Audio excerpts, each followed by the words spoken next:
Salam dan salam sejahtera semua. Apa kabar?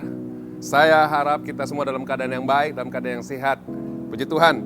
Hari ini saya akan membagikan satu renungan buat kita semua supaya ia menjadi kekuatan buat kita. Hari ini saya ambil satu tajuk, yaitu kekhawatiran menghalangi berkat Tuhan. Saya ingin tanya kepada saudara hari ini yang ada di rumah yang melihat video ini, adakah saudara pada hari ini masih dilanda oleh kekhawatiran? Sudah pastinya kita semua mengalami kekhawatiran. Tetapi saya ingin memberi sedikit tips melalui firman Tuhan bahwa kekhawatiran itu bisa kita atasi ketika kita tahu bagaimana menyerahkan kekhawatiran itu kepada Tuhan. Saya akan bacakan saudaraku di dalam Matius yang ke-6 ayat yang ke-34. Tapi saudara boleh baca daripada ayat yang ke-25 hingga ayat yang ke-34. Tapi saya akan ambil hanya ayat yang ke-34 di sini, saudaraku. Saya akan bacakan, saudara. Sebab itu janganlah kamu khawatir akan hari besok.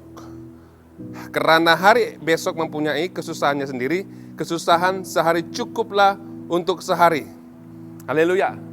Saudaraku yang seiman dalam Tuhan, ketika hidup kita dilanda oleh kekhawatiran, itu akan menghalangi kita untuk mendapat berkat Tuhan. Karena hidup kita dari satu hari ke satu hari sentiasa dilanda oleh kekhawatiran. Kita tidak tahu bagaimana kita menjalankan kehidupan kita karena kekhawatiran menguasai pemikiran dan hati kita. Saudaraku, hari ini dunia semua dilanda oleh kekhawatiran.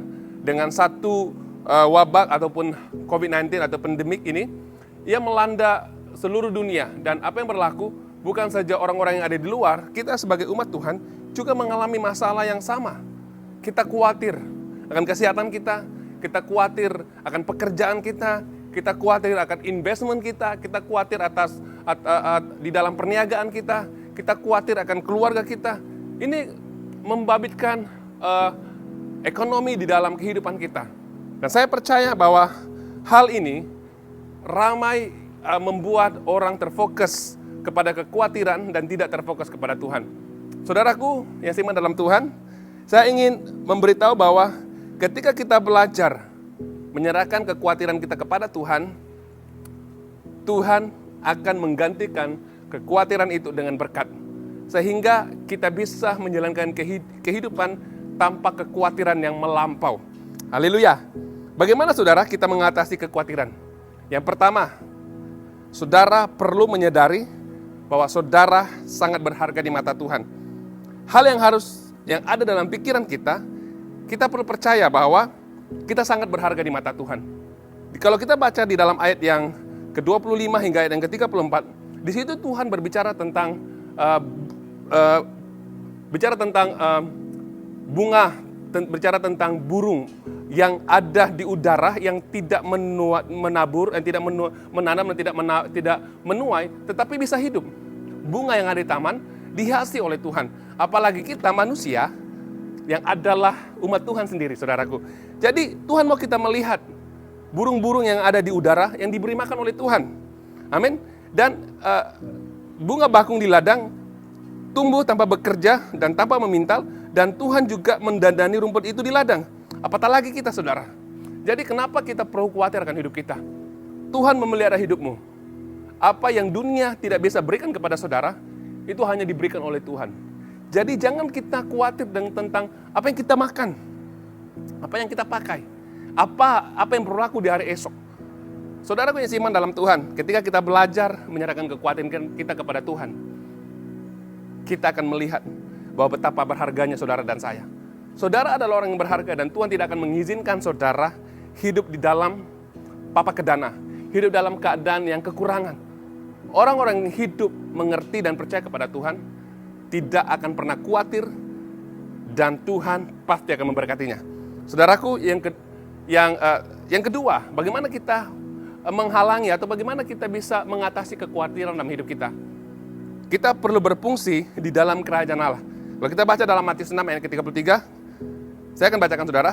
Tetapi carilah dahulu kerajaan Allah dan kebenarannya, maka semua itu ditambahkan kepadamu. Firman Tuhan mengatakan dalam perikop yang sama, dia katakan bahwa tetapi carilah dahulu kerajaan Allah dan kebenarannya, maka semuanya itu akan ditambahkan kepada siapa?